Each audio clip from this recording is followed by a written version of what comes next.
Hello, ladies and gentlemen. My name is Christian, and welcome to CatechesisCraft, where we talk Christianity and play Minecraft. This is the 51st installment in a series of videos designed as a teaching tool, with the goal of being applicable to all audiences, regardless of how much, how little, or what fashion of faith that you, my wonderful viewers, might have. Today we will be concluding our discussion of the life, work, and impact of Saint Athenagoras the Athenian. Who was Saint Athenagoras? What works, if any, survive to this day? How did Saint Athenagoras impact the body of Christian writings in his time? What can we take from his writings today? As I'm sure you can tell, we have a lot to get into, but first I would like to reiterate the fact that this channel is not focused on Christian polemics. I'm not here to criticize you specifically, my wonderful viewers, for your type of Christianity, nor am I here to force any of you into believing exactly every single thing that I believe. I have faith that each of you watching this video is more than intelligent enough to tell the difference between objective analysis and subjective preferences, but of course, it does bear repeating. One final thing, if this or any of my previous work helps or entertains you in any way, please consider sharing this with someone who you know would benefit the most from it. Now, without further ado, let's discuss Saint Athenagoras and his final writing. In our long series on the Apostolic and Ante-Nicene Church Fathers, we have discussed the great philosopher apologists of the 2nd century like Saints Justin Martyr, Quadratus, and Aristides, and detailed the core arguments of their writings, their impact, and their benefits to the Apostolic Church both then and now. Numbered among their ranks is a man who we only know existed because of his two texts, one of which was long thought to belong to St. Justin Martyr before more concrete evidence was found, and of whom none of the historians of the early Apostolic Church had made any meaningful mention of. This man, this forgotten apologist, was a contemporary of our previously mentioned triumvirate, and would similarly be martyred for his faith. But his words, which echo in eternity, do so often as a nameless voice in the crowd when discussed in a modern context. Saint Athenagoras of Athens, often called the Athenian, a name which is a rather timeless quality to it, is only mentioned in any reliable way in passing by one church historian, Saint Methodius of Olympus, whose 4th century apologetic text discussing resurrection quotes pieces of the Athenian's work. Outside of this, we are told nothing quantifiable about the life of this man. In his encyclopedia entry, presented by Catholic Answers, a reasonably plausible explanation is presented for this historical quirk, positing that the Athenian was often not attributed for his works as they circulated in his days. Quote, "It may be that his treatises, circulating anonymously, were for a time considered as the work of another apologist. His writings bear witness to his erudition and culture, his power as a philosopher and rhetorician, his keen appreciation of the intellectual temper of his age, and his tact and delicacy in dealing with the powerful opponents of his religion. The Apology, the date of which is fixed by internal evidence as late in 176 or 177, was not, as the title Embassy or Tresbia has suggested, an oral defense of Christianity, but a carefully written plea for justice to the Christians made by a philosopher, on philosophical grounds, to the emperors Marcus Aurelius and his son Commodus, conquerors, but above all philosophers. Regardless of the reasoning, the fact remains that were it not for the existence of his works and the discernible differences between his writing style and that of his contemporaries, we might be led to think that the man never existed, but was rather a pen name of St. Justin Martyr. Regardless of the means of their preservation, or lack of proper attribution in the earliest days of their promulgation, St. Athenagoras' open letters to emperors Marcus Aurelius and Commodus, rather than recognizing their worldly authority, bring them down to the same level as the Athenian, addressing them not just as powerful men, but as brothers in philosophy.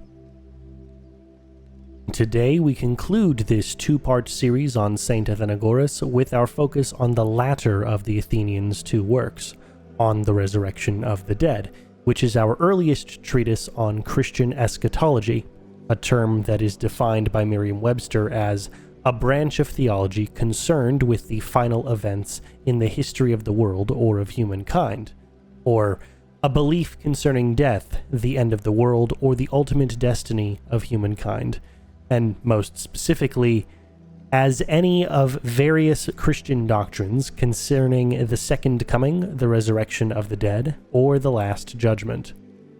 In our video on St. Papias and the importance of tradition to conversion, we discussed several of his surviving fragments in which he conveys some of the common thoughts on the 1,000-year reign at Christ's second coming that he and his peers held.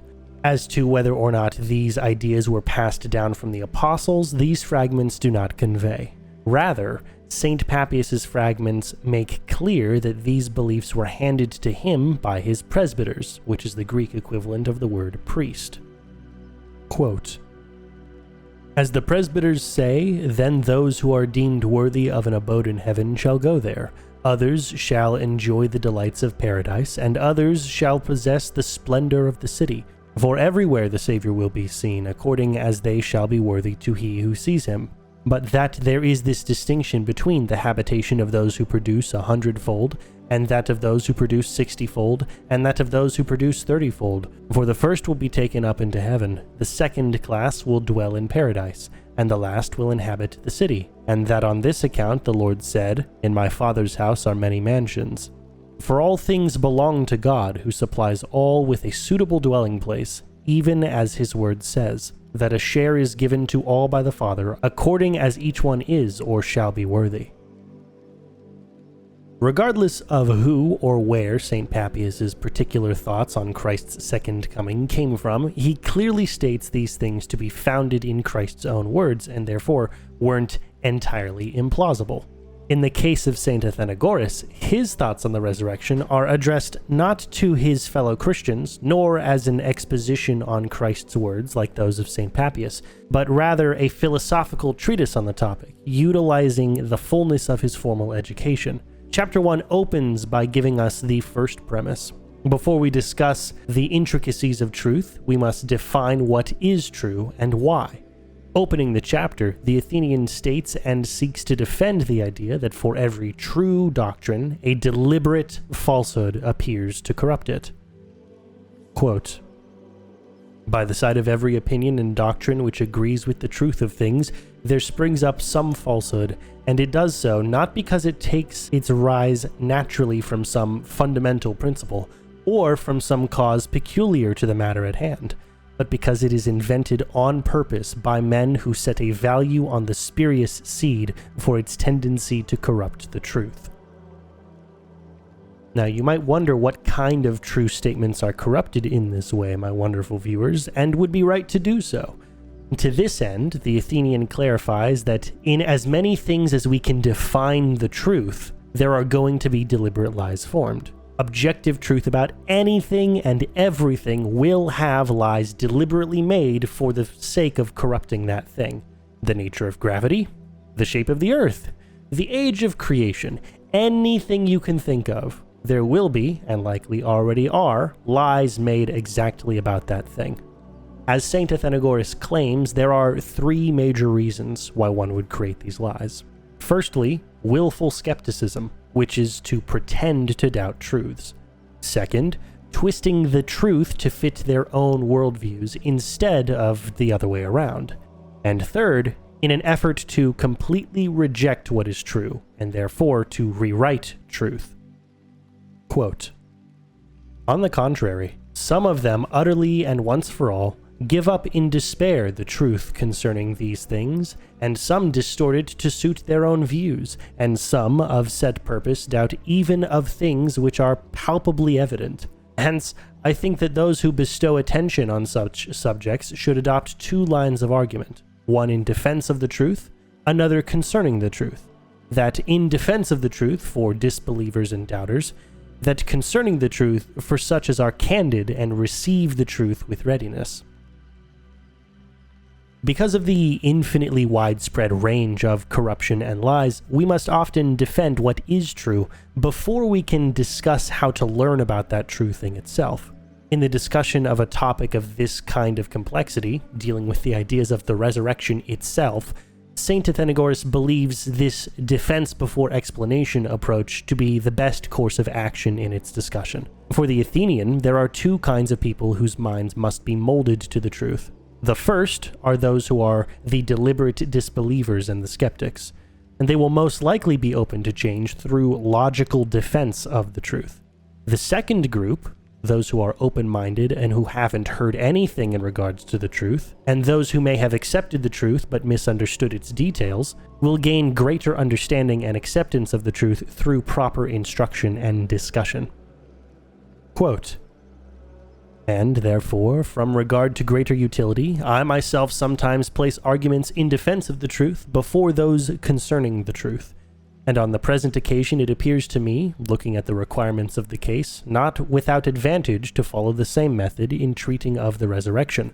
For in regard to this subject also, we find some utterly disbelieving, and some others doubting, and even among those who have accepted the first principles, some who are as much at a loss what to believe as those who doubt. The most unaccountable thing of all being that they are in this state of mind without having any ground whatsoever in the matters themselves for their disbelief, or finding it possible to assign any reasonable cause why they disbelieve, or experience any perplexity." Putting his own method to proper use, chapters 2 through 6 first defend the idea of the act of resurrection at large. Can it be done? How could it be done? What are the particulars of general resurrection? Chapter 2 seeks to prove the concept of resurrection for the sake of those who the Athenian places in the first camp of people, disbelievers and skeptics. He opens by clarifying that disbelief and skepticism is not evil and corrupt in itself. Many skeptics and outright disbelievers do so because they believe the premise to be incompatible with another aspect of truth, and therefore are well-meaning and good-natured in doing so. But those disbelievers and skeptics who do so because they simply believe the premise unworthy of belief are of a prideful and therefore corrupt nature. Quote, "If all disbelief does not arise from levity and inconsideration, but if it springs up in some minds on strong grounds and are accompanied by the certainty which belongs to truth, well and good, for it then maintains the appearance of being just, when the thing itself to which their disbelief relates appears to them unworthy of belief. But to disbelieve things which are not deserving of disbelief is the act of men who do not employ a sound judgment of the truth." Outlining for us chapters 3 through 6, St. Athenagoras clearly states that God, the uncreated creator, the essence of existence itself, is not capable of being ignorant or powerless in any way, shape, or form. He cannot be incapable of resurrecting a body, just as he cannot be ignorant of the components that make up the human body. For example, the watchmaker is specifically knowledgeable about each and every single component of a watch, just as much as the workings of the watch as a whole. Quote, "But it is not possible for God to be ignorant either of the nature of the bodies that are to be raised, as regards both the members entire and the particles of which they consist, or whether each of their dissolved particles passes, and what part of the elements has received that which is dissolved and has passed into that which it has affinity. Although to men it may appear quite impossible that what has again combined according to its nature with the universe should be separable from it again. For he from whom, antecedently to the particular formation of each, was not concealed either the nature of the elements from which the bodies of men were to consist, or the parts of these from which he was about to take what seemed to him suitable for the formation of the human body, will manifestly, after the dissolution of the whole, not be ignorant whether each of the particles has passed which he took from the construction of each." Now, chapter 3 focuses in on God's capabilities as the creator of heaven, earth, and all things in existence. If God is capable of forming creation from a word, from the word, then the matter of bringing back to life a portion of what he has already created in the first place is infinitely trivial in comparison. To say that God cannot bring back a person from the dead is the same thing as telling us that the infinite creator of reality itself is incapable of changing the reality he created, which is entirely illogical. Quote, "Moreover also, that his power is sufficient for the raising of dead bodies is shown by the creation of these same bodies. For that power which could give shape to what is regarded by them as shapeless matter, and adorn it, when destitute of form and order, with many and diverse forms, and gather into one the several portions of the elements, and divide the seed which was one and simple into many, and organize that which was unorganized, and give life to that which had no life, the same power can reunite what is dissolved, and raise up what is prostrate, and restore the dead to life again, and put the corruptible into a state of incorruption. To that same end, God can reform these bodies in any manner he sees fit. St. Athenagoras details that if God can create mankind and restore it from the dead, he can also change the nature of the body, remove the natural and supernatural corruptions of it with less than a thought. Not only can the bodies be brought back, but they can be purified in their nature. Chapter 4 raises the first objection against the resurrection. Most human bodies have deteriorated in the elements, become food for other creatures, or destroyed in a multitude of other manners. Some have even argued that to eat an animal that has eaten a human body is then to commit cannibalism because of the food of that animal. Because these parts of the human body have been completely digested, they cannot be resurrected, according to this objection. Quote, "When animals of the kind suitable for human food, which have fed upon the bodies of men, pass through their stomach and become incorporated with their bodies of those who have partaken of them, it is an absolute necessity, they say, that the parts of the bodies of men which have served as nourishment to the animals which have partaken of them should pass into other bodies of men. Then to this they tragically add the devouring of offspring perpetrated by people of famine and madness, and the children eaten by their own parents through the contrivance of enemies. And from these things they establish, as they suppose, the impossibility of the resurrection, on the ground that the same parts cannot rise again with one set of bodies, and with another as well." To this, Chapter 5 simply restates the same from Chapter 3. If God invented the animals that ate the bodies, and invented the process of digestion, can he not separate that which was digested in the animal from the animal itself? Chapter 6 ends this first rebuttal by clarifying the statement of Chapter 5. Any and everything that is harmful to the animal, whether that be a poison in their food or the improper food consumed, can be removed from their digestion. God has ordained that these animals eat certain categories of foods, and humans are in none of these categories, though they may resemble some of them.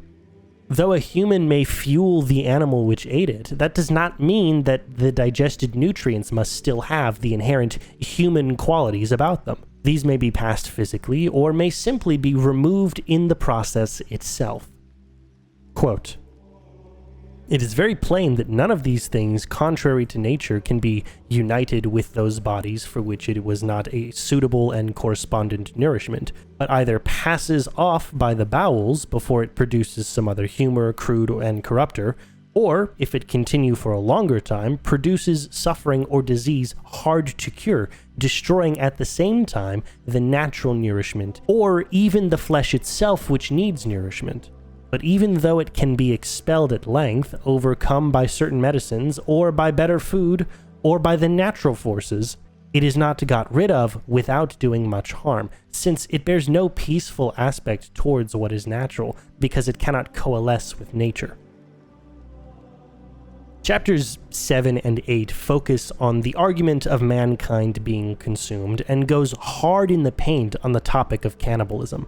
Chapter 7 clarifies that the nature of the resurrected body and the resurrection as a whole isn't hindered by the chance that the body that is to be resurrected was consumed by another. The resurrected body is formed from the original essential parts of that unique individual, purified and undamaged by the course of life. Quote, "The bodies that rise again are reconstituted from the parts which properly belong to them.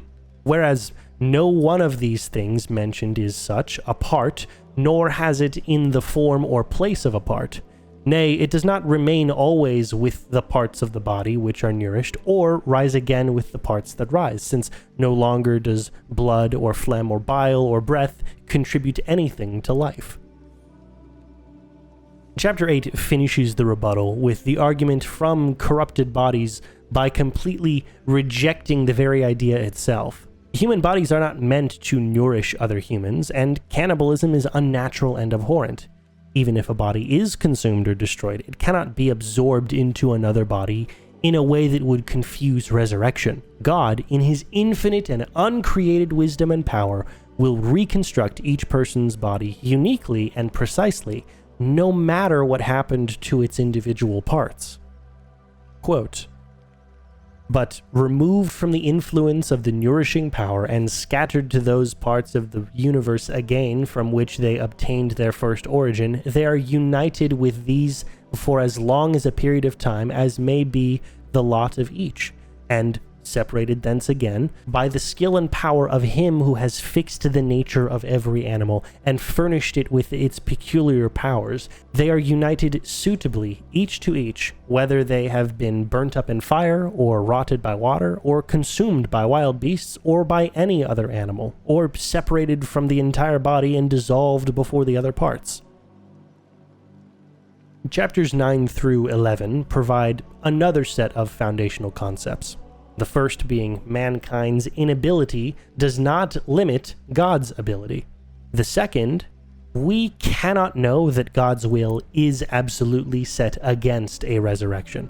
And third, therefore, if God can do something, and it is not contradictory for God to do that thing if he wishes, why would God not perform a resurrection?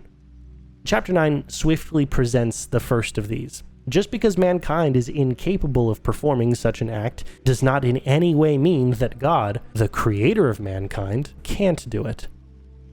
Quote, "I beg to be excused from replying for the present to those who take refuge in the works of men, and even the constructors of them, who are unable to make anew such of their works as are broken in pieces or worn out by time or otherwise destroyed. Not considering that by such reasoning they offer the grossest insult to God, putting, as they do, on the same level of the capabilities of things which are altogether different, or rather the natures of those who use them, and comparing the works of art with those of nature. To bestow any serious attention on such arguments would be not undeserving of censure, for it is really foolish to reply to superficial and trifling objections. It is surely far more probable, yea, most absolutely true, to say that what is impossible with men is possible with God." Chapter 10 focuses in on the second concept. We humans are incapable of knowing the depth of God's will, and therefore we cannot say that he will not resurrect the faithful. Neither God, nor humanity, nor any part of creation is wronged in the resurrection.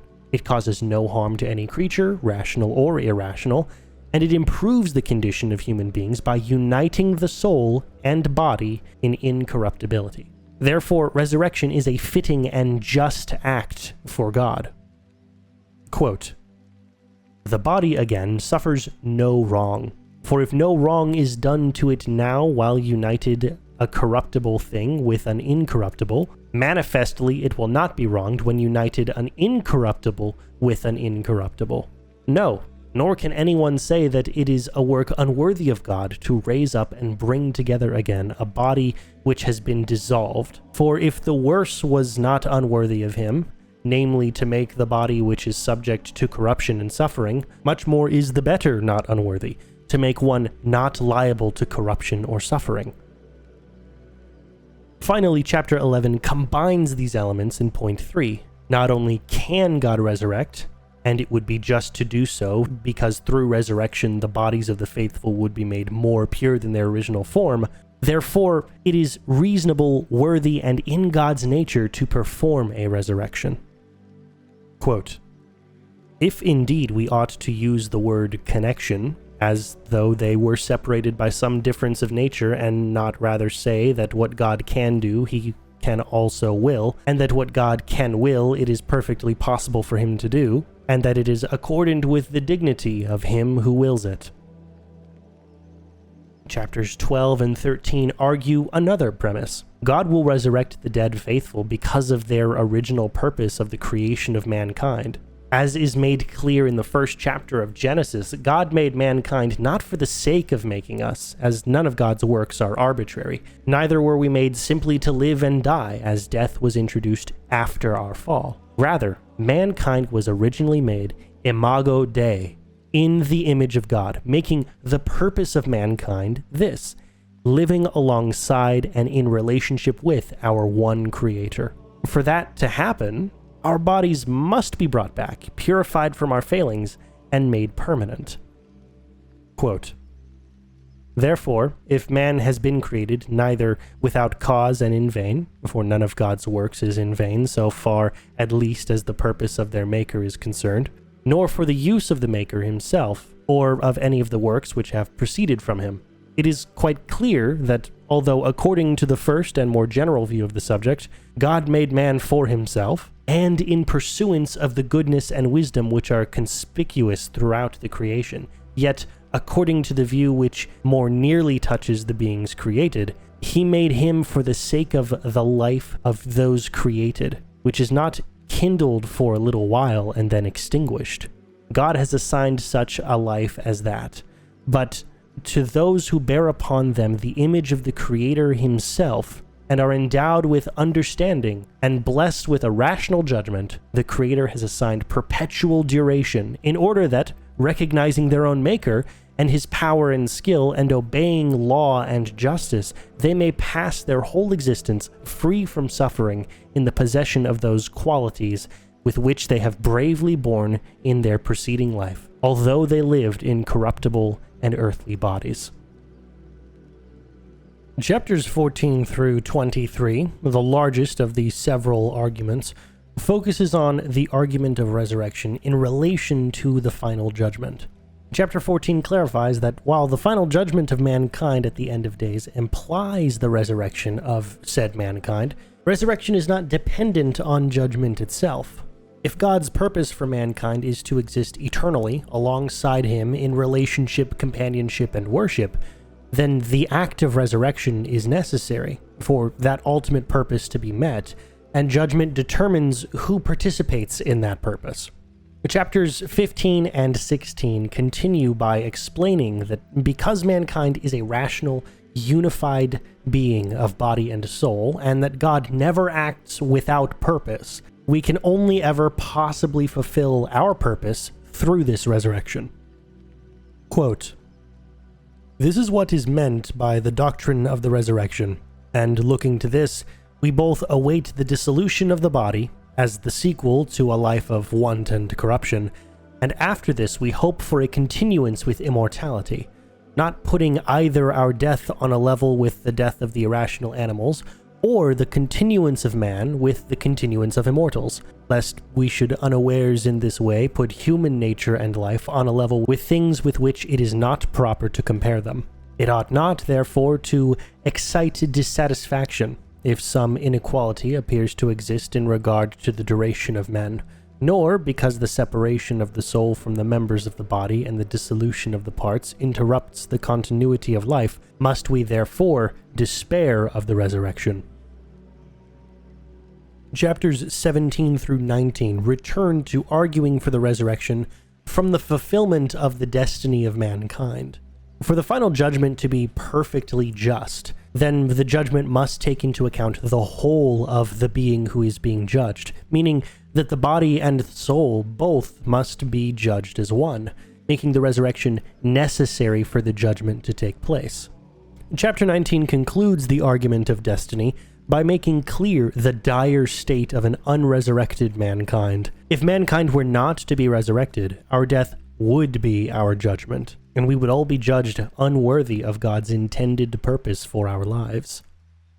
Quote, For the robber or ruler or tyrant who has unjustly put to death myriads on myriads could not by one death make restitution for these deeds, and the man who holds no true opinion concerning God but lives in all outrage and blasphemy, despises divine things, breaks the laws, commits outrage against boys and women alike, razes cities unjustly, burns houses with their inhabitants, and devastates a country, and at the same time destroys inhabitants of cities and peoples and even an entire nation, how in a mortal body could he endure a penalty adequate to those crimes, since death prevents the deserved punishment, and the mortal nature does not suffice for any single one of his deeds?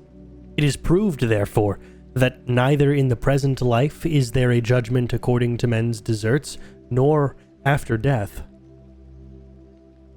Chapters 20 through 23 take great detail to discuss the argument that a truly just and final judgment requires the whole of the person, both body and soul, to be accurately, completely judged. Quote, "For if he who receives the laws would also justly receive the recompense of the transgression of the laws, and if it was man that received the laws and not the soul by itself, man must also bear the recompense for the sins committed, and not only the soul by itself, since God has not enjoined on souls to abstain from things which have no relation to them. For to an immortal nature, everything which is desired by the needy as useful is useless." As the Athenian makes clear in these chapters, for God to judge the person's sins, those sins cannot purely affect just the soul. Adultery would require both body and soul to commit the sin, just as murder, theft, and multitudes more. No sin is purely physical or purely spiritual, as the spirit and the body do not act without each other, and therefore the judgment of our sins must take both our bodies and souls to task, requiring the resurrection. In his final two chapters, the very last words of Saint Athenagoras ever recorded, he provides defense and explanation for the resurrection from the unique nature of humanity. Unlike all other creatures in creation, we are rational, and that means it necessitates that our end is separate from the end of irrational or instinctual creatures. The goal of mankind's final end cannot simply be pleasure or painlessness, as these are purely physical sensations and are shared with the irrational creatures. Mankind's final end must be in accordance with our unique existence, because we are not only body or soul, but both body and soul, perfectly synthesized. Therefore, our end must account for this synthesized nature. It cannot be either life or death, which separates our synthesized nature, but must be a reuniting of bodies and souls, necessitating resurrection. That final end, our purpose, can only be achieved by the same person who lived and died, making bodily resurrection necessary. Since all of mankind is made up of perfect unities of souls and bodies, and because our final purpose is a perfect relationship with our unending Creator, we can only hope to achieve this goal through both body and soul being resurrected, that we may achieve the rational and eternal contemplation of God. Quote, "And we shall make no mistake in saying that the final cause of an intelligent life and rational judgment is to be occupied uninterruptedly with those objects to which the natural reason is chiefly and primarily adapted, and to delight unceasingly in the contemplation of Him who is and of His decrees, notwithstanding that the majority of men, because they are affected too passionately and too violently by things below, pass through life without attaining this object. For the large number of those who fail of the end that belongs to them does not make void the common lot, since the examination relates to individuals, and the reward or punishment of lives ill or well spent is proportional to the merit of each." No matter what denomination or lack thereof that you ascribe to, I hope that this has been educational and has given you, my wonderful viewers, a primer on Saint Athenagoras and the latter of his two writings, creating the earliest philosophical treatise on Christian eschatology. As always, I highly suggest that if you are interested in a deeper understanding of a specific denomination's doctrine, the best place to go will always be an actual pastor, priest, or well-lettered theologian in that tradition. I am merely a layman, doing the very best that I can with the gifts that God has given me, and hopefully illuminating the path along the way for all of you. Thank you all so much for watching. If you have enjoyed this video, if you have found it informative or educational in any way, please consider leaving a like, commenting what you gained most from it, and of course, please share this or any previous work with those who you believe would benefit the most from it. If you are interested in more videos like this, good news! Next week is our 1-year anniversary, where we will be looking back at our first year on YouTube while touring the completed church and the attached monastery, most of which you have yet to see constructed, alongside some special announcements with more content well on its way, so please make sure to subscribe and turn on your notifications for future releases. This has been the 51st installment in what I pray will be a long and fruitful series, taking biblical topics and concepts large and small, and forming them into simple, digestible bites, with some amount of gameplay in the back because, let's face it, it's nice to have something on screen while you're learning. Leave a comment if you would like a certain topic to be covered, as I do read as many comments as I can on these videos, and it's always good to know what my audience wants to see. If you would like the opportunity for your questions to be read out in a video, please send your Q&A questions to our email, CatechesisCraft@gmail.com. I will occasionally be posting Q&A videos where I answer directly the questions you guys have about Christianity. Now, there is nothing off the table, but I cannot necessarily guarantee that every single question is going to be answered in every single one of the Q&A videos. Even still, my goal is to make this an open resource of simple, straightforward, and clear answers that accurately represent the beliefs of Christians across time. If you would like to pick up a Bible for yourself, which, as I'm sure you can tell, is pretty central to our work here, please consider checking out our video on Bible translations and using the links below that video for your choice. Each product linked in the description of that video utilizes Amazon affiliate links, and every purchase using these links costs absolutely nothing extra for you, but provides us here at CatechesisCraft with a small percentage to help fund our work. You can also become a supporter on Locals for just $10 a month and get access to supplementary articles, blog posts, and, at some point, live streams and access to a Minecraft server, both of which are coming soon in the biblical sense. But all of that is completely optional. I'm excited to be on this journey with all of you, and I'm extremely thankful for the fact that you chose to watch this video. I hope you all have a great rest of your day, whenever you happen to be watching this. God bless, and I'll see you all next time for our 1-year anniversary celebration.